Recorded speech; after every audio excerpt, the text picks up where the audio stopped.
जीवन में कई बार बड़ी विकट और विषम परिस्थितियां भी आती हैं, जिनको लेकर हम अनावश्यक चिंतित होते हैं, बड़ी चिंता करते हैं। जबकि श्री कृष्ण जी ने कहा है कि जो होने वाला है वो अवश्य होता है, जो नहीं होने वाला वो कभी नहीं होता। और ऐसा निश्चय जिसकी बुद्धि में है वो कभी दुखी हो ही नहीं सकता। तो जब भी तुम्हारे सामने कोई विकट परिस्थिति हो, विषम समस्याएं हो, तो तुम्हें चिंता नहीं, चिंतन करना चाहिए। और जब हम सकारात्मक चिंतन करते हैं तो उस दिशा में प्रयास करते हैं, तो जो परिस्थितियां हैं वो कैसी भी विपरीत परिस्थितियां हो वो स्वतः ही नष्ट हो जाती हैं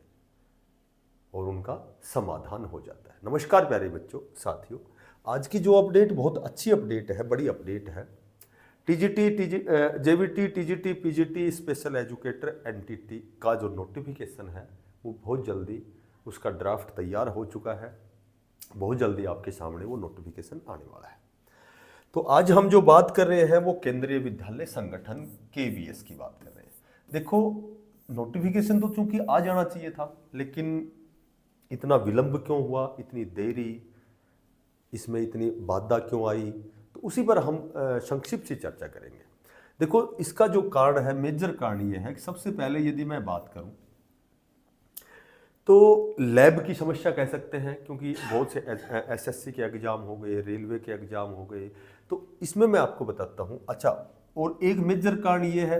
कि ट्रांसफ़र होते हैं हर साल केवीएस में, तो ट्रांसफ़र की जो लगभग अप्रैल तो चला गया, नया सेशन तो स्टार्ट हो चुका है, तो ट्रांसफ़र प्रक्रिया यहाँ चल रही है फिलहाल। दूसरी यदि हम बात करें तो केवीएस में जो नवनियुक्त जो अध्यापक होते हैं, तो उनको जो सेंटर मिलते हैं वो कई बार नॉर्थ ईस्ट वाले को, नॉर्थ वेस्ट साउथ, तो बहुत, जैसे यहाँ थोड़ी सी ये समस्या आती है कि लगे हुए जो अध्यापक होते हैं उनका जब लोकल में सिलेक्शन हो जाता है, और लोकल में तो जाहिर सी बात उनका होगा, क्योंकि जब केवीएस में उन्होंने सिलेक्शन लिया है तो तैयारी तो उनकी अच्छी है, और अच्छी तैयारी वाला वहाँ रुकता नहीं, तो वो कहीं अपने लोकल में चला जाता है। तो ए लॉट ऑफ नंबर जो वैकेंसीज हैं वो पद रिक्त रह जाते हैं। ठीक है,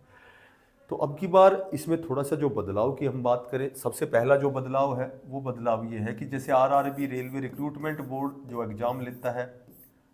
जोन वाइज जो एग्ज़ाम होता है, जो जोन वाइज जो वैकेंसीज होती है, उस हिसाब से उसी पैटर्न पर जो केवीएस है वो भी करने वाला है कि उनको जोन वाइज एग्ज़ाम लिया जाए, ताकि उनका जो ये समस्या है, जो भागने की, दूसरी जगह जाने की, अपने लोकल में जाने की समस्या, वो थोड़ा सा उसका निदान हो। दूसरी यदि हम बात करें कि एनसीईआरटी जो है, एनसीईआरटी है, अब की बार क्या हुआ कि एनसीईआरटी में से ही एग्जाम होता है, जो भी एग्जाम का जो शेड्यूल तैयार होता है वो एनसीईआरटी की बुक से होता है। तो अब की बार 2025 में एनसीईआरटी का जो सिलेबस है उसको चेंज किया जा रहा है। ठीक है, तो थोड़ा सा व्यवधान यहाँ है। तीसरी यदि बात करें कि 3 टायर्स यानी कि जो कॉमन एग्जाम की बात करें हम, तो कॉमन एग्जाम की जो बात करें कि अब की बार एक पहले तो दो टायर होते थे, पहला एग्जाम होता था, ठीक है, इंटरव्यू साक्षात्कार होता था। अब 3 टायर्स की यदि हम बात करें तो तीसरा जो टायर है वो कॉमन एग्जाम का शेड्यूल है। तो अब क्या हो गया कि मार्च में जैसे केवीएस ने एक ड्राफ्ट बना करके जो एजुकेशन जो मिनिस्ट्री थी उनको भेजा था कि भाई हम नोटिफिकेशन निकालने वाले हैं, मार्च की बात है ये। उसके बाद अप्रैल में वहाँ से जवाब आया केवीएस को कि भाई जितने भी केंद्र सरकार के जितने भी संचालित विद्यालय हैं, एनवीएस, केवीएस जो भी है, डीएसएस भी हो गया, तो सभी को एक कॉमन एग्जाम होना चाहिए। पहले तो ऑफलाइन एग्जाम की भी बातें चल रही थी, ठीक है, कि एग्जाम ऑफलाइन होना चाहिए ताकि लैब की हमें आवश्यकता ही ना हो। तो अब जो बात है वो थोड़ा सा समय इसलिए लगा है कि स्पेशल जो एजुकेशन मिनिस्ट्री ने केवीएस को स्पेशल जवाब देते हुए कहा है कि नोटिफिकेशन की बजाय हमें क्या करना है कि कॉमन एग्जाम लेना है। जितने भी केंद्र सरकार के जो भी संचालित जो भी विद्यालय हैं उनका 3 टायर का एक एग्जाम यानी पहला कॉमन एग्जाम लेने की जो कवायद है जो भी चल रही है, ठीक है, तो मैक्सिमम पॉसिबिलिटी है कि आपका एक पहले कॉमन एग्जाम हो, ठीक है, कॉमन एग्जाम हो। और उसके बाद यदि हम बात करें कि भाई ये जो नोटिफिकेशन है ये कब तक आने वाला है, तो इस पर हम चर्चा करें तो आपका मई में जो है ये नोटिफिकेशन आने की प्रबल संभावना है। और पहले भी आपने देखा होगा कि केवीएस में 2 से ढाई महीने बाद में एग्जाम भी कंडक्ट करवा लिया जाता है। बात करें इसकी एज की बात करें तो एज की यदि बात करें तो अब की बार इसमें एज में जो बदलाव किया गया है, चूंकि जेबीटी हो या फिर टीजीटी हो या फिर पीजीटी हो, तो ये तो पहले ही मेंशन है कि जनरल की 18 से 30 और नियमानुसार 3 साल ओबीसी को छूट, 5 साल SC ST को छूट। यहाँ टीजीटी की जनरल की एज 18 से 35 है, पीजीटी की 18 से 40 है। ठीक है, ये तो पहले ही डिक्लेयर किया हुआ है। पर यहाँ जो एज में थोड़ा सा बदलाव किया है फीमेल का, फीमेल चाहे किसी भी कैटेगरी की हो, हर कैटेगरी में 5 साल की उनको छूट दी जाएगी, चाहे वो जनरल में हो, चाहे ओबीसी में हो, ST चाहिए वो कहीं हो, चाहे वो जेबीटी टीजीटी पीजीटी हो। ठीक है, तो बात करें क्वालिफिकेशन तो एज इट इज सेम वही है। एग्जाम मैंने आपको बता दिया कि यदि मई में आपका नोटिफिकेशन आता है तो 2 से 2.5 महीने बाद आपका एग्जाम, यानी जुलाई, लगभग जुलाई में या अगस्त फर्स्ट तक आपका एग्जाम हो जाएगा। तो अब लास्ट में जैसे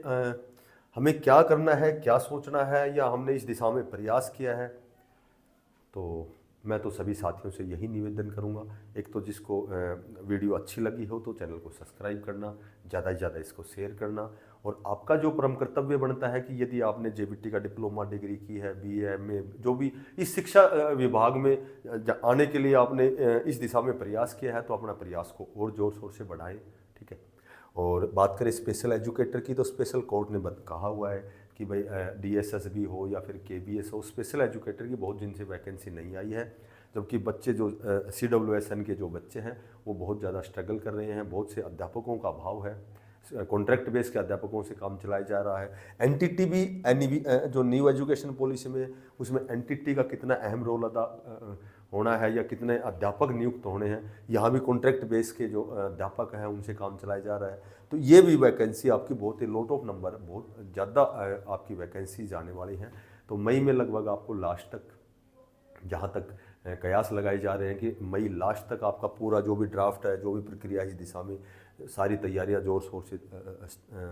चली हुई हैं। ठीक है, अंतिम स्तर पर इसकी तैयारी है, तो बहुत जल्दी आपका नोटिफिकेशन, एज मैंने आपको बता दी, क्वालिफिकेशन, एग्जाम सिलेबस, तीसरा ये कॉमन एग्जाम है, ये भी इसकी मैक्सिमम पॉसिबिलिटी है आपका कॉमन एग्जाम हो। ठीक है, जितनी भी सेंट्रल स्कूलें हैं,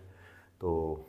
अब आपका यही कर्तव्य है कि आपको बहुत अच्छे स्तर पर, बहुत ही बढ़िया स्तर पर आपको तैयारी को और इंक्रीज करना है, क्योंकि आपकी तैयारी बहुत लंबे समय से साथी इंतजार कर रहे हैं। तो तैयारी तो उनके पास जो समय है उस समय को यूटिलाइज करते हुए वो अपनी तैयारी ही कर रहे हैं, तो थोड़ा सा और तैयारी को बढ़ाएं। ठीक है,